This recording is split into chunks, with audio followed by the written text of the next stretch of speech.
Mu karere ka Rusizi haravuga inkuru y'umukobwa yakase umusore n'urwembe amuziza kumwima urukundo. Biravuga ko uyu mukobwa yakase uyu musore ku kibero, mu gatuza ndetse no ku maboko. Reka nongere ngo ikaze mu makuru n'ibiganiro byacu bya buri munsi. Ni wa mwanya tugiye garuka ku makuru agezweho n'amakuru bari kugenda avugwa hirya no hino mu bitangazamakuru bitandukanye.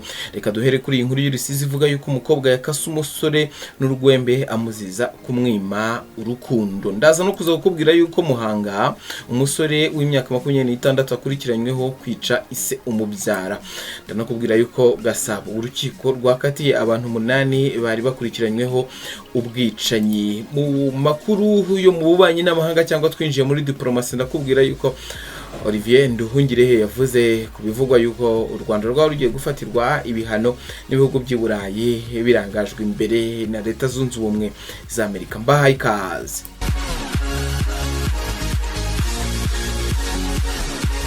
Nkuko nari maze kubivuga, kuri sitasiyo y'urwego rw'ubugenzacyaha RIB ya Kamembe mu karere ka Rusizi afungiye umukobwa witwa Gihozo Henriette w'imyaka 18 akurikiranyweho gukomeretsa bikomeye umusore witwa Hanyurimana Lazare w'imyaka 25 akoresheje urwembe amuziza kumwima urukundo. Uru rugomo rwabereye mu kabari ka Mudugudu wa Kabeza, akagari ka Gihundwe, umurenge wa Kamembe, akarere ka Rusizi, aho uyu mukobwa yahasanze uyu musore agatangira kumubaza impamvu, akomeza kumwinginga amusaba urukundo akarumwima. Umusore ngo amubwira ko atabirimo, umukobwa atangira kumwiyenzaho byanavuyemo kumukomeretsa. Umwe mu bari muri ako kabari yabwiye Imvaho Nshya dukesha iyi nkuru ko ubusanzwe uyu mukobwa yaje mu mujyi wa Rusizi aturutse mu karere ka Huye, ahasize umwana yabyaye atarageza ku myaka y'ubukure bimutesha ishuri. Avuga ko asanzwe amubona cyane mu tubari kuko nta kandi kazi kazwagira.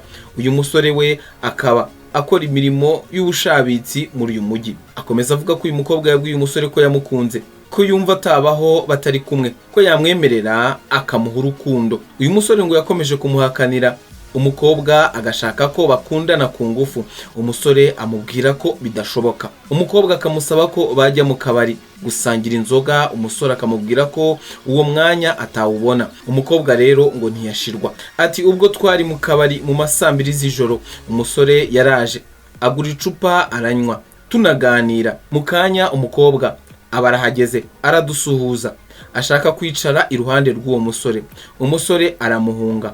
Umukobwa mubaza impamvu amuhunga kandi amukunda, n'impamvu akomeza kumusaba urukundo akabyanga. Arakomeza ati umusore yamusubiriyemo ko ibyo gukundana nawe bitaramujyamo. Umukobwa akomeza gusa n'umushotora, umusore amuhunga. Barasyamirana, umukobwa bamukubise urushyi. Umusore umujinya urazamuka, nawe amukubita urundi. Turabakiza. Umusore aricara, umukobwa arasohoka. Tugira ngo birarangiye, dukomeza kwinywera. Umukobwa rero ngo yagiye muri butike iri hafi aho agura urwembe, yinjira atunguranye batamubonye, abarukatishije wa musore ku kuboko, ku kibero no mu gatuza, aramukomeretsa. Ati rondo ubuyobozi bw'akagari ka Gihundwe n'inzego z'umutekano bahise bahagera. Umusore avirirana, yatangiye kugira isereri. Umukobwa atabwa muri yombi, umusore ajyanwa kwa muganga mu bitaro bya Gihundwe. Umwe mu banyerondo yabwiye Imvaho Nshya ati uyu mukobwa nk'uko yabitubwiye tumaze kumufata, bigaragaza ko yakoze uru rugomo yabigambiriye, ashaka ko umusore amukunda byanze bikunze. Yakwanga nawe akazahora amubuza amahoro, kandi umusore avuga ko nta bundi buryo baziranyemo, atazi impamvu amwizirikaho atyo. Umunyamabanga nshingwabikorwa w'umurenge wa Kamembe Ingabire Joyeuse yavuze ko urugomo nk'uru rutari rusanzwe.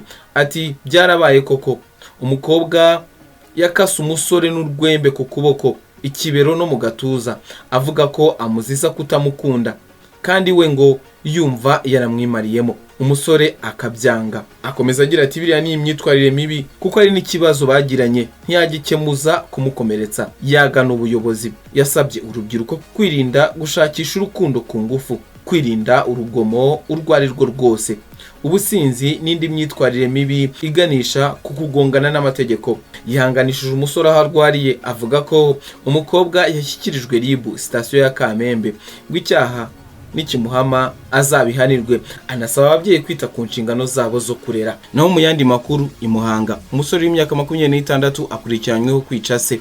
Ni inkuru ikomeza igira iti ubushinjacyaha ku rwego rwisumbuye rwa Muhanga bukurikiranye umusore w'imyaka 26 y'amavuko ukekwaho kwica se umubyara w'imyaka 74 y'amavuko. Icyaha akurikiranyweho cyakozwe kuwa 19 Mutarama 2026 mu masaha y'isa 12 z'umugoroba mu mudugudu wa Kivomo, akagari ka Murama, umurenge wa Bweramana, mu karere ka Ruhango, ubwo uyu musore yacungaga papa we yicaye mu nzu, akamusanga mu cyumba araramo akamuniga kugeza apfuye. Nyuma ngo yafashe ikiziriko akimushyira mu ijosi akimanika ku idirishya kugira ngo agaragaze ko yiyahuye, nk'uko iyi nkuru dukesha ubushinjacyaha bukuru ivuga. Mu ibazwa rye, uregwa avuga ko impamvu yishe umubyeyi we ari uko ngo yari yarabaheje ku mutungo abicisha inzara, imyaka asaruye akayishyira umugore we muto. Asobanura ko yacuze umugambi wo kumwica, hanyuma agura ikiziriko arakibika agamije kuzakimushyira mu ijosi nyuma yo kumwica kugira ngo uzamubona bwa mbere azagire ngo yiyahuye.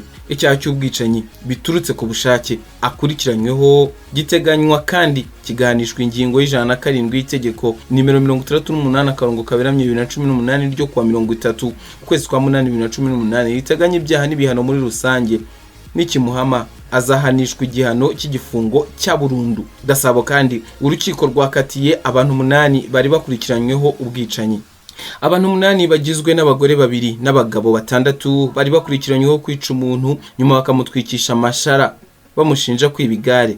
Bahamijwe icyaha n'urukiko rwisumbuye rwa Gasabo barakatirwa. Icyaha baregwa bari bakurikiranyweho cyakozwe ku itariki ya 8 Ukwakira 2025 mu mudugudu wa Nyakabuye, akagari ka Kabuye, umurenge wa Nyarugenge, mu karere ka Bugesera.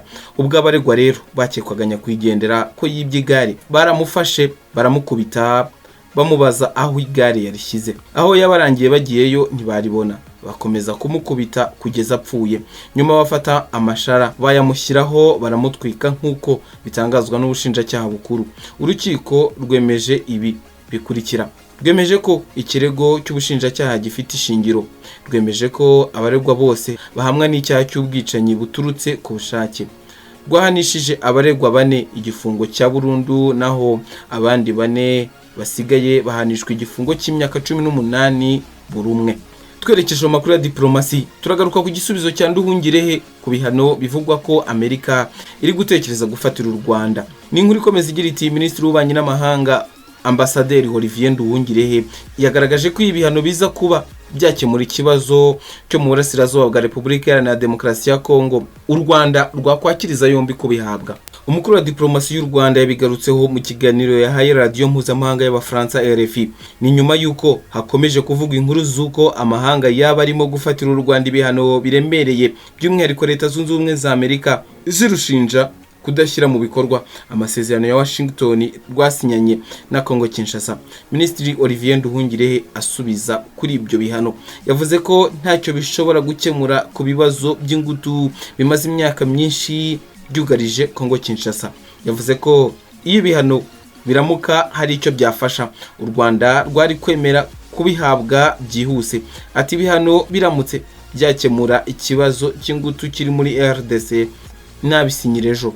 Umukuru wa diplomasi y'u Rwanda yibukije ko mu myaka ibarirwa muri 15 ishize u Rwanda nabwo rwafatiwe ibihano rushinjwa gushyigikira umutwe wa M23, ariko bikaba bitarigeze bibuza uyu mutwe kongera gufata intwaro. Ati murabizi ko hagati ya 2012 na 2013 nanone habaye gufatira ibihano u Rwanda. Ese byigeze bikemura ikibazo cya RDC na M23? Oya. Intambara yubuye nyuma y'imyaka 8 mu Kwakira 2021. Minisitiri Olivier Nduhungirehe yashimangiye ko imvugo y'ibihano byafashwe nk'inkoni y'ubumaji nta kivuze.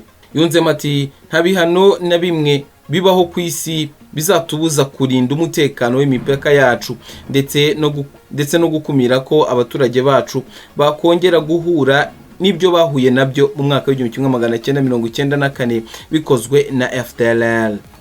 Amakuru yacu reka tube tuyasubikiye ahangaha. Amakuru yacu kandi nakagaruka reka tube tubategura n'andi makuru agezweho ari kugenda avugwa hirya no hino mu bitangazamakuru bitandukanye. Mwibuke kubana natwe mu buryo buhoraho, mwiyabonesha mukora kuri subscription, mukiyongera ku mubare munini w'abandi bantu badukurikira badukunda kandi natwe dukunda. Tuba twiteguye gukorera byose kugira ngo bizihirwe kandi umunsi wabo ubashe kugenda neza. N'ahandi wasanga amakuru yihuta kandi agezweho kandi yizewe usibye hano kuri Doni Dodos. Nanjye ubagezaho aya makuru nitwa Doni Dodos. Bye bye, ciao ciao. Ndabakunda cyane, murakagira Imana ndetse n'amafaranga.